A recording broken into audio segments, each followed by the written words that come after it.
O que acontece se um fundo imobiliário falir? Onde que é mais arriscado eu perder meu dinheiro? Com as ações ou com fundos imobiliários? Era agora todo mundo falando sobre os fundos imobiliários. Mas será que é confiável investir nesse tipo de ativo da renda variável? Afinal, não é uma modalidade tão antiga assim no mercado aqui no Brasil. Bom, para quem não sabe, o ano passado, em 2023, fundos imobiliários completaram 30 anos de existência. Gente, o fundo imobiliário é mais novo que eu. Eles foram criados em julho de 1993 com uma lei número 8.668. Em 1994, no ano da frente, que a CVM regulamentou tudo direitinho para poder entrar em negociação. Acontece que não foi tudo tão simples e rápido assim, e foi só lá em 1997 que começaram de fato a ser negociado pelas pessoas comuns, assim como eu e você, pessoas físicas. Então, o primeiro fundo que a população comum, não somente os qualificados, começou a negociar foi um fundo de shopping. E para que eu te falei tudo isso, essa breve introdução? Partindo do pressuposto então de regulamentação, fiscalização, controle das operações, negociações, os fundos imobiliários são sim muito bem fiscalizados tanto quanto as ações. Não é qualquer pessoa, qualquer empresa que sai lançando fundos imobiliários aleatórios sem cumprir regras, requisitos. Mas Juliane, e se um fundo que eu tenho quebrar, falir, eu perco tudo? A gente precisa, antes de mais nada, discernir o que você está definindo como falir. Quebrar. Quem falir? A gestora que administra o fundo? Os imóveis que compõem esse fundo? Quebrar? O que é quebrar? O que é falir para você? Para ficar mais claro o nosso entendimento, vamos imaginar aqui alguns possíveis cenários e os seus possíveis desdobramentos, do mais simples ao mais complexo, para a gente então definir se é possível ou não um fundo falir. Supondo que o fundo perca um inquilino. Então, a gente sabe que os fundos imobiliários são compostos por vários imóveis, na maioria das vezes, muito bem distribuídos, diversificados entre si, e tudo isso é administrado por um grupo de profissionais que gerenciam esse fundo, certo? Pois bem, supondo que o inquilino deixa um desses vários imóveis que o fundo tem, o que vai acontecer? Isso é falir? Não, primeiro porque foi apenas um inquilino que saiu e muito provavelmente esse imóvel será rapidamente realocado, dependendo da sua localização. Entende o porquê a gente precisa escolher fundos que tenham um bom portfólio,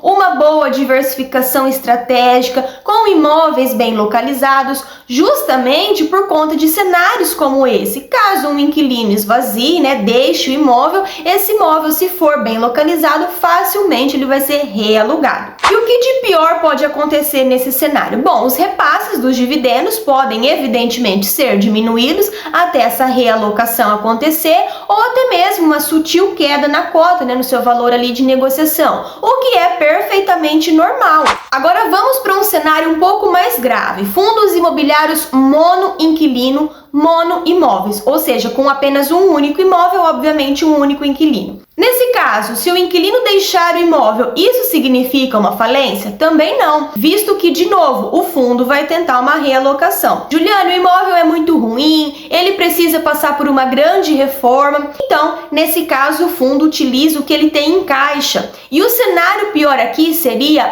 o não repasse de receita para os cotistas. Ou seja, não tem inquilino, não tem receita, não tem aluguel, então não tem dividendo, até que esse imóvel seja realugado ou até mesmo vendido.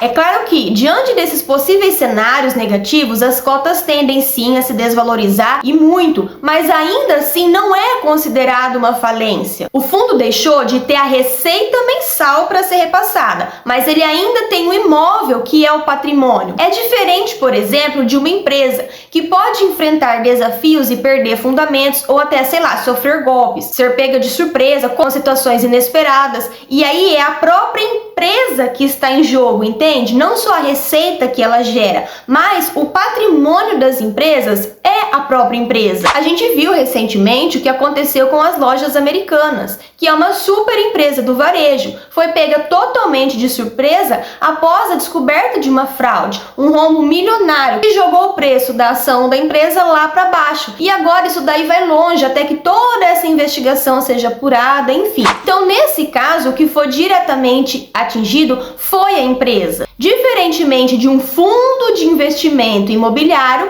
que compõe vários imóveis. Deu para entender essa diferença? Agora vamos piorar um pouco esse cenário. Supondo que esse fundo monoimóvel, agora vazio, está muito velho, precise de muitos ajustes para tentar uma nova realocação, mas o fundo não tem caixa para bancar. O que pode acontecer? Nesses casos, a gestora ela pode convocar uma assembleia e aí ela vai utilizar de meios, artifícios que o mercado oferece para captar recursos, como por exemplo uma nova emissão de cotas. Então ela lança mais cotas na venda, no mercado, capta esses recursos e utiliza esse capital para reformar e realugar ou tentar vender esse imóvel. E aí, Juliane, se ela vender, ou seja, acabar o fundo, então isso é falir? Também não, porque a gestora ela vai pagar, ela vai repassar ao cotista o valor referente à venda, ainda que possa ser bem abaixo do preço de mercado. Para muitos, isso pode até ser considerado quebrar, falir, mas a gente tem que entender que, até chegar nesse patamar, nesse estágio, o fundo já vem dando sinais. É todo um processo, por isso que é muito importante a gente acompanhar os fundos imobiliários que a gente tem em carteira, assim como qualquer outro ativo. E nada impede que você venda antes de chegar nesses extremos. Lembrando que aqui a gente colocou cenários bem ruins e extremos de um fundo monoimóvel. Agora os fundos maiores, mais robustos, com múltiplos imóveis,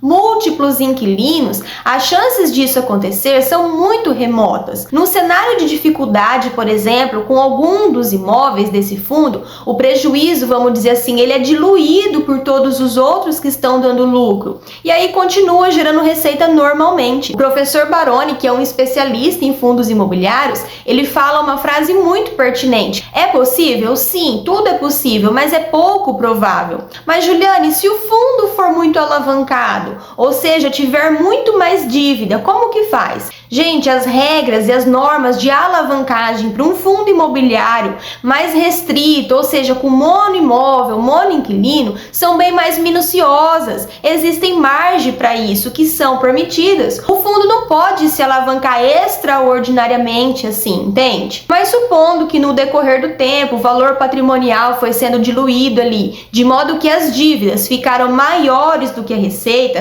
maior que o patrimônio líquido do fundo, ainda assim não é considerado uma falência, visto que ele tem um imóvel a ser vendido, mesmo que bem abaixo do valor de mercado ou do valor que você pagou na cota. Por isso, gente, sempre, mas sempre mesmo, olhem as características de um fundo antes de comprar. Se for monoimóvel, é melhor ficar de fora. E não olha somente o número de imóveis, mas a localização desses imóveis, o número de cotista. Se o fundo é relativamente pequeno, com poucos cotistas, também não tem uma boa liquidez na maioria das vezes.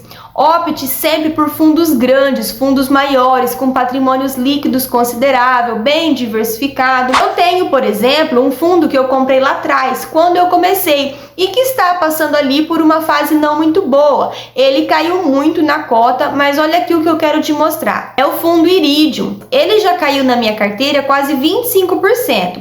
Eu comprei ele, o meu preço médio está R$ 102 e hoje ele está na casa de 76. Acontece que o fundo, embora seja considerado de papel, ele tem sim grande parte investido em ativos de papel, mas ele também tem uma parcela muito grande investida em outros fundos imobiliários. Ou seja, a receita do fundo não vem somente de uma única fonte.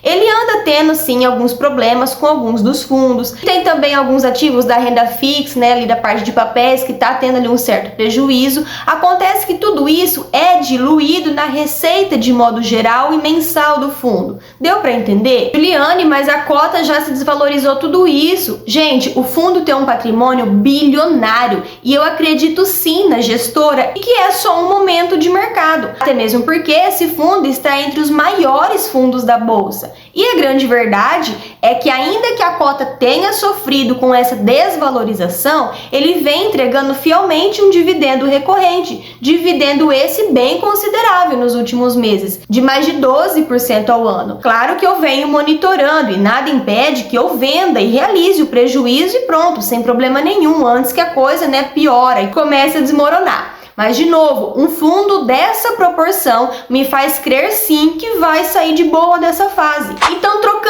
em miúdo, e aqui agora uma opinião minha, não é verdade absoluta e nem está escrito em lugar nenhum isso aqui que eu vou te falar, tá? Para mim, os fundos imobiliários são menos prováveis de quebrar, de falir, se comparado com uma empresa, com uma ação. Claro que existem fundos e fundos, empresas e empresas. Tudo depende do que você está investindo, mas quando você investe em algum ativo, levando em consideração um conjunto de fatores, como eu falei, patrimônio, número de investidores, tempo de mercado, liquidez, todos esses riscos tendem a ser minimizados. Esse é um assunto bastante polêmico, há bastante controvérsias entre um fundo falir, um fundo quebrar, cada um tem uma opinião. Para você não ter dor de cabeça, evitem fundos pequenos, fundo monoimóveis, opte sempre por fundos maiores, mais robustos, para evitar esse tipo de polêmica, tá bom? Eu espero que eu tenha te trazido alguma informação importante, nada nesse vídeo é recomendação, é mesmo a título de informação, tá? Se você gostou, se inscreve no canal e a gente se encontra no próximo. Um beijo e até lá!